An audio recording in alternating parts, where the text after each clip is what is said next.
زۆر باشە ئێمە لەسەر هێرشەکەی ئەمریکا بۆ سەر جۆرف سەخر و بە تایبەتی بۆ سەر کەتایبی حیزبوڵای عێراقی میوانێکمانە بێت دواتر لەگەڵ میوانەکەمان قسە دەکەین پاش ئەوەی کۆمەڵێک زانیاریتان لەسەر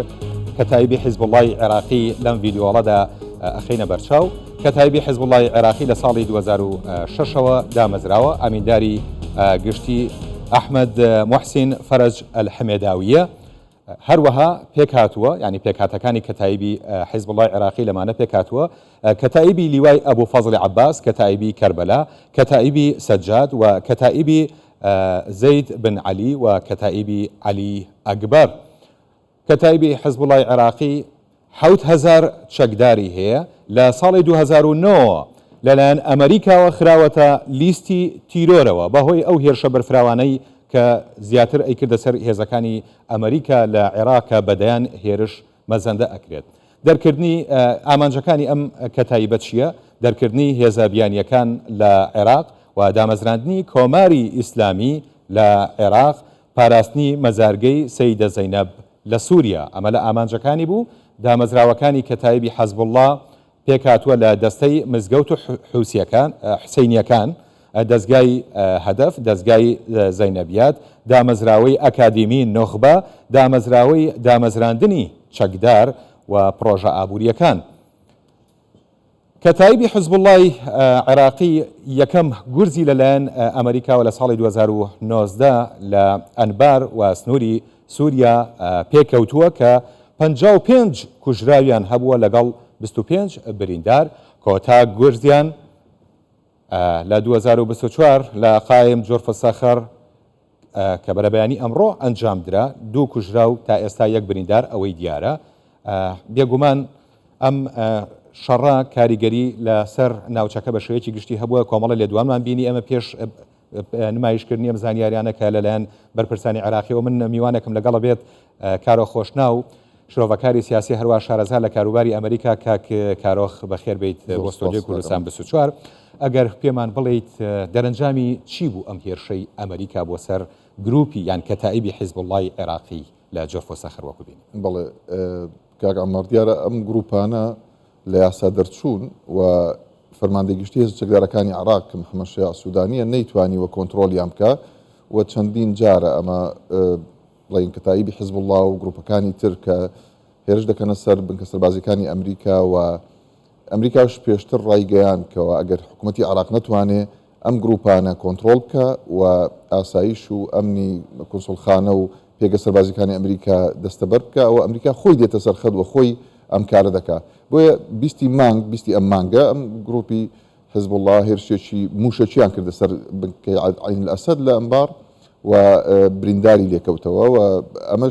ئەمەی کە شەوی ڕابردوو ئەمریکا کردی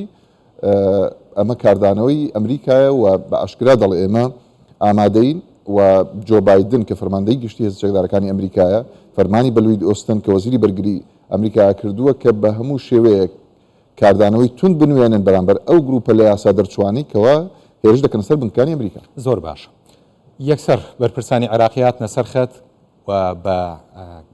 با بڵین بە جۆرە لە جۆرەکان بە ئەم هێرشەی ئەمریکایان وا لێکدایەوە کە ئەمە سیادەی عێراقی بەزاندووە ڕێز لە سیادەی عێراق ناگرێ ئەمریکا. لە کاتێکدا ئەمریکیەکانیش بە ڕێکەوتنێک لەگەڵ عێراق لە عێراقدا ماونەتەوە. ڕۆژانە ئەم گروپانەی میلیشیا هێرشەکەنە سەر هێزە ئەمریکیەکان لە عێراقدا، بەڵام حکوومەتی عێراقی دەستەوەسانە لە بەرامبەریان. ئەمە چۆن لێ یەکەدرێتەوە؟ ینی بڵێ دیارە حکوومەتی عێراقی شکستی خواردووە لەوەی کە بتوانێت کۆنتترۆلی ئەم گروپە چەکدارانە بکە و بیان خاتە ژێر منزومەی دیفاعی عێراقی. ئەم گروپانە لەلایەک خۆیان بە بەشێک لە حەشدی شعبی و بە گروپێکی یاسایی لە عێراق لە قەڵەمەدەن، لەلایەکی تر خۆیان لەناو بەشێکیان خۆیان لەناو مقاومەی ئیسلامی ئەبینەوە کە دژی مانەوەی هێزەکانی ئەمریکا لە عێراق. بۆیە ئەمەی ئەوانە دەیکەن بەڕاستی خودی ئەم چالاکی ئەم گروپە چەکدارانە ئەمە شکاندنی سیادە و سەروەری عێراقە. یعنی ئەمان خۆیان ڕێز لە سەروەری عێراق ناگرن و هەمیشە هێرش دەکەن سەر هێزە ئەو هێزانی کەەوە هێزی هاوپەیمانان و لە ناویشیاندا ئەمریکا کە لەسەر داوای حکوومەتی عێراق لێرن و ئەمریکا بەتایبەت ڕێکەوتنی استراتیژی هەیە، ڕێکەوتنی چوارچێوەی استراتیژی لەگەڵ عێراق و وەکو باڵێزی ئەمریکا لە بەغدا ئەلینا ڕۆمانسکی ڕایگەیان کە ئەوان میوانی عێراقن و بەڕاستی ئەم هێرش و دەستدرێژیانی ئەم گروپە چەکدارانی کەوا خۆیان لەژێر ناوی مقاومەی ئیسلامی ناساندووە ئەمانە بە هەموو شێوەیەک لە یاسا دەرچوون خۆی خودی هێرشەکانی ئەمانیش بەزاندنی سەروەری عراق بووە ئەمریکاش ناچارەکە وەڵام بداتەوە چونکە حکوومەتی عراق شکستی هێناوەکو باسمان کردەوەی کە ئەم گروپانە کۆنتترۆل بکە و حکوومەتی عراق خۆشی ئەم گروپانە بە لە یاسا دەرچوو لە قەڵم دەدا کاک عەمار و دواتر ئێمە دەبێ ئەومان لە خەیاڵ بێ کە ئەمریکا ناوێ ئەمریکا لەژێ گوشارێکی قورسدایە لە ساڵی 2024 هەڵبژاردننی سەرۆکاتی ئەمریکا لە 5 ئەم ساڵا بەڕێوە دەچێت و ئیدارەی بایدن ناوێ ئەم نووسەقامگیری ئەم ناوچەیە زیاتر تێک بچێ و بەری شەڕی غەزە و حەماس ئیسرائیل و حەماس فراوانتر بێ و لەگەڵ ئەوەیەکەوە ئەم ناوچەیە بە ئارامی بمێنێتەوە بەڵام ئەوەی کە ناتوانرێت کۆنتترۆل بکرێ ئەمریکا خۆی ڕایگەیاندووە ئەم گروپانن کەوا هێرش دەکەن سەر ئەمریکا زۆر باشە ئەمریکا نایەوێت ئەم ناوچەیە نائارام بێت بەڵام وەکو بینی لە عێراقەوە تاگاتە لوبنان و سووریا و ئەم وڵاتانە ئەم میلیشیانە بڵاو بوونەتەوە ئەم بابەتە چۆن ئاوا چارەسەرەکرێت چۆن ئەم ناوچەیە بە ئارامی مێنێتەوە لە ژێر هەژمونی ئەم میلیشیانە بەڵێ دیارە ئەمە بەڕاستی قورسە ینی پاراستنی ئاسایش و ئەمنی ئەم ناوچەیە و هێشتنەوەی ئەم دۆخە بە شێوەیەکی ئارام زۆر قورسە چونکە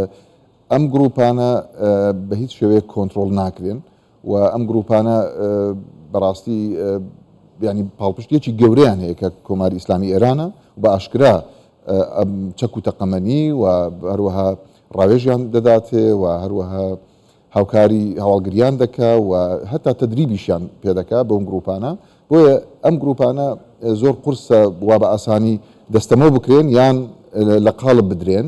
و ئەمانیش ئامانجیان هەیە ئەم گروپانە ئامانجیان کشانەوەی هێزەکانی ئەمریکا نەک هەر لە عراق بەڵکو هەر لە ناوچەکە بەگشتی ئەوان دژی ئەوەن کە ئەمریکا لەم ناوچەیە و بە ئاشکرا ڕایان گەیاندووە ئەوان لە خەباتی خۆیان بەردەوام دەبن تاوەکو هێزەکانی ئەمریکا لێرە بن بەڵام ئەمە بەڕاستی بە هیچ شێوەیەک ڕێیتێ ناچێت ئەمریکاش ئەم ناوچەیە چۆڵ بکە و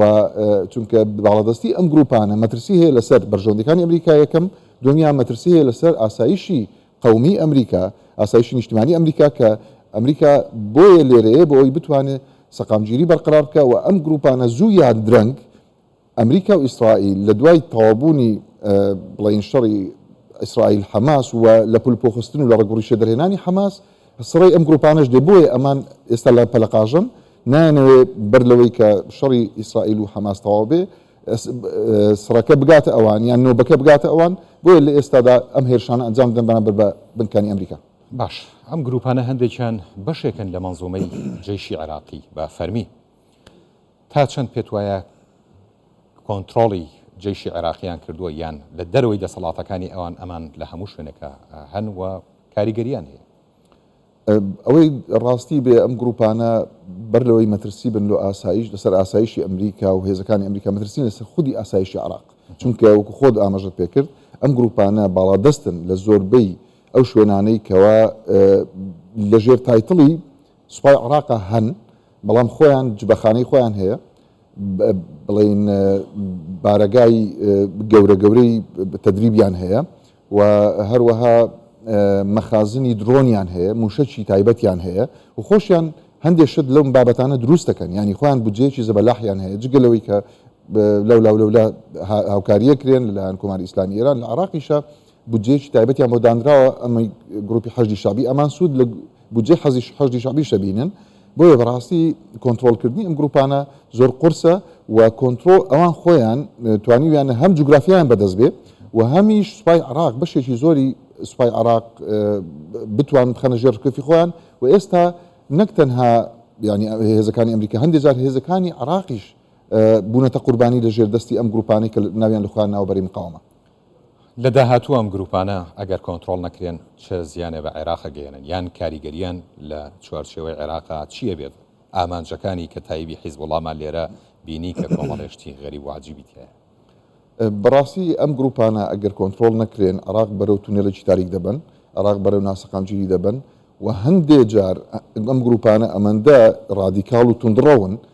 ینی بۆچوون و ڤژن و دیدگان جیاوازیەکی ئەوتۆی نییە لەگەڵ گروپی تیرۆریستی داعش بەڵام بە جیاوازی مەزهبی داعش سون نەبووە ئەوان شیعان بۆیە مەترسی سیاسیان لەسەر عراق هەیە مەترسی ئەمنی و ئاسایشیان لەسەر عراق هەیە مەترسی ئابووریەکی گەورەیە زیانگەیاندن بە ئابووری لەسەر عراق هەیە چونکە لە کۆتاییدا ئەوان ئامان جێندەرکردنی هێزەکانی ئەمریکا بەڵام ئایا بە دەرچوونی ئەمریکا لە عراق چ وێرانەیەک چاوەڕوانی عراق دەکات چونکە خۆمان نەزانین ئەگەر ئەمریکا بڕوا هاوشەوەی ئەفغانستان هەموو قۆنسۆلیەکان و باڵێزخانەکانی وڵاتانی تر دەڕۆن و دواتر لە ڕووی ئابووریەوە سەکەری عراق بڵین گورزێکی کوشندەی بەرەکەوێت چونکە کۆمپانیەکانی دەرەوەش ئەوەی کە لە عراقن ناتوانن وەبرهێنان بکەن چونکە یەکێک لە ئامانجە سەرچەکان ئەو کۆمپانیانی کە دێن وەبرهێنان دەکەن ئەوەیە کە ئەمن و ئاسایش یان سەقامگیری هەبێ ئەوان نایان ڕیسک بکەن نایان لێرە لە بارودۆخێکی وا کە ئەم گروپانە دەسەڵاتدار بن بێن لێرەوە بەرهێنان لە عراق بکەن بۆیە مەترسیان زۆرە هەم لە ڕووی سیاسی هەم لە ڕووی ئابووری هەم لە ڕووی ئەمن و ئاسایش و ئەگەر حکوومەتی عراق و حکوومەتی ناوەندی و بەتایبەت بەڕێز سەرۆک وەزیران کە فەرماندەی گشتی هێزە چەکدارەکانی عراق نەتوانێت ئەم گروپە لە یاسا دەرچوانە کۆنتڕۆڵ بکە ئەمان داهاتوی عراق بەرەو تونێلێکی تاریک و بەرەو نادیار دەبن. کارۆ خۆشنا و شرۆڤەکاری سیاسی و شارەزار لە کاروباری ئەمریکا زۆر سپاس بۆ بەڕێستان کە لە ستۆدیۆ لەگەڵمان. سپاس بۆ بەڕێز.